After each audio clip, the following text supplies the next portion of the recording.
সারি সারি লাইন করে দাঁড়িয়ে আছে ছোট ছোট খাবারের দোকান। দূর থেকে দেখে মনে হবে কোনো ফুড ভিলেজ। বিকেল গড়িয়ে সন্ধ্যা নামার সাথে সাথে ভিড় জমে যায় ভোজন রসিকদের। বলছিলাম খুলনা শিববাড়ি মোড়ের জিয়া চত্বরের কথা। খুলনা শহরের স্ট্রিট ফুডের জন্য নিউ মার্কেট সর্বদাই বিখ্যাত, কিন্তু 5ই আগস্ট দেশের প্রেক্ষাপট চেঞ্জ হওয়ার সাথে সাথে খুলনার শিববাড়ি জিয়া চত্বরেও নতুন উদ্যোক্তাদের 100টিরও বেশি দোকান ভারী রকমের খাবারে সেজে উঠেছে নতুন রূপে। এই জিয়া হলটা ভাঙার পর, দেশ স্বাধীন হওয়ার পর নতুন করে 5 তারিখের পর জায়গাটা ফাঁকা ছিল।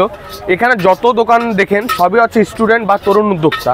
তা ফাঁকা জায়গা পড়ে রয়েছে, আমরা চাইলাম সবাই মিলে এক হইলাম, কিছু ফ্রেন্ড সার্কেল নিয়ে 2টা 3টা 4টা 5টা থেকে এরকম ফুড কার্ট, আল্লাহর রহমতে প্রায় 100+ ফুড কার্ট আছে খুলনা শিববাড়ি মোড় জিয়া হলে। খাদ্যপ্রেমীরা বলছেন নিউ মার্কেটের থেকে এই জায়গাটি খোলামেলা এবং অনেক বড় হওয়াতে তারা বেশ আনন্দের সাথে খাবার খাওয়া এবং আড্ডা দিতে পারে। তবে বিক্রেতাদের স্বাস্থ্যকর বিষয়টিও মাথায় রাখতে বলছেন।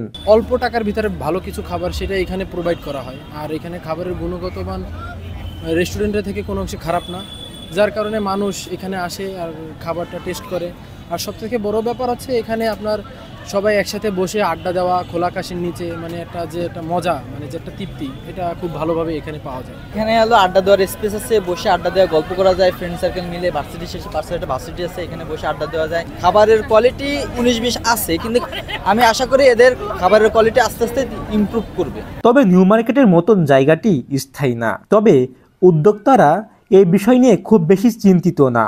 তারা বলছেন আপাতত এখানে ব্যবসা শুরু করলেও কিছুদিন পর স্থায়ী দোকান দিবেন কোথাও। আমরা এই প্রফেশনে যেহেতু আসছি, তো আমরা চেষ্টা করতেছি এটাকে কিভাবে বড় করা যায়।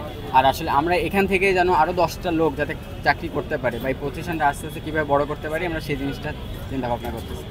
আমাদের এখানে যেহেতু স্থায়ী না, তো আমরা এখন থেকেই চেষ্টা করতেছি যে অন্য কোথাও যদি ভালো প্লেস পাওয়া যায় বা অন্য কোথাও এমন জায়গা আছে যেখানে আমরা ভালোভাবে কাজ করতে পারবো, বা এই যে খাবারটা আমরা সেল করতেছি এটা মানুষ কোথায় খাবে এই জিনিসটাও আমরা চিন্তা ভাবনা করতেছি।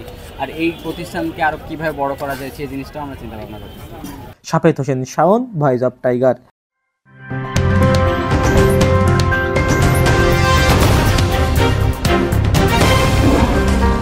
Voice of Tiger.